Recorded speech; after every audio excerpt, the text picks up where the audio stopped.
আপনাকে আটকানোর চেষ্টা? হ্যাঁ, হাত দিয়ে একবার কোথায় কোথায় হাত দিয়েছিল আপনার? এরকমভাবে ঠেকানোর চেষ্টা করেছিল, ওই জন্য দাদার হাতেও কোপ আসলেন। আর তারপরে আর কোথায় কোথায় মারলেন? তারপরে পড়ে গেল। তারপরে এই মাথা ছিল না, তখন মানে যেভাবে পেরেছি কোপ মেরেছেন যেভাবে চালিয়েছেন। দাদা কোন জায়গাটায় পড়ে গেল? এইখানটা দাদা পড়ে গেল, এখন এখানে রক্ত লেগে আছে। আচ্ছা, তারপরে দাদা পড়ে যাওয়ার পর আপনি কি করলেন? বাইক নিয়ে। আর দাদার মোবাইল ফোনটা নিয়েছিলাম, পরে বাড়িতে ফোন করা ফোন করেন। তারপরে এখান থেকে আপনি চলে গেলেন। মোটরসাইকেলটা কি ঘোরালেন? কি এই জায়গা থেকেই ঘোরালেন না আগে কি ঘুরেছিলেন?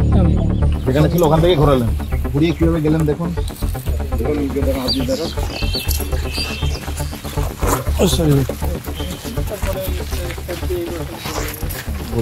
ঘুরে নিয়ে কোথায় কোন দিকে গেলেন? সোজা গিয়ে কোন দিকে গেলেন? বাঁ দিকে কোন রাস্তায়? জামদানি হয়ে গোবরডাঙ্গা গেলেন। চল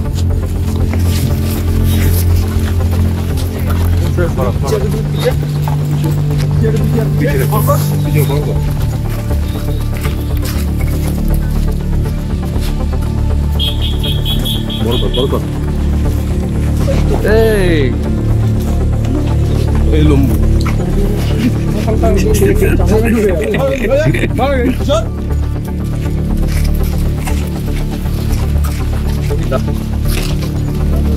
দীর্ঘ 10-12 বছর ধরেই বিভিন্ন মানে অপমান করতে, অত্যাচার করতো।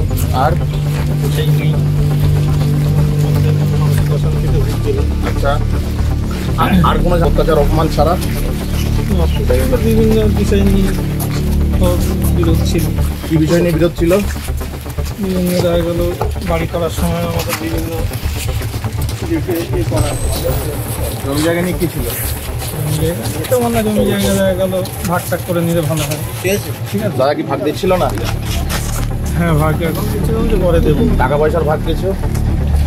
ভাগ সেইভাবে দিত না, পরে দিত আর কি। জমি জায়গা একটা বিষয় না, বিষয় হচ্ছে যে দীর্ঘদিন ধরে নানা রকমভাবে মানে অপমান মানুষের সামনে করতো বা ছোটো করতো। সেই জন্যই আর কি মনের মধ্যেই 10-12 বছর ধরে রাগ জমতে আমি তো নিজেই সুইসাইড করবো ভেবেছিলাম। আচ্ছা, ঠিক আছে, সেই জায়গা থেকেই একবার মনে হয় সুইসাইড করি, আবার পিছিয়ে আসে এই করতে লাস্টে এটাই কি আপনার সঙ্গে আর কেউ ছিল? না, আপনি একাই ছিলেন? ঠিক আছে, চলো।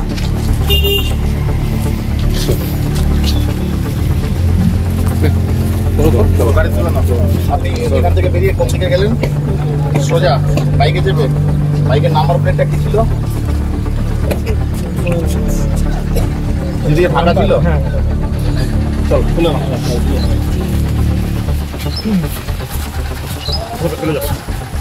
চলো, গাড়ি বের করো।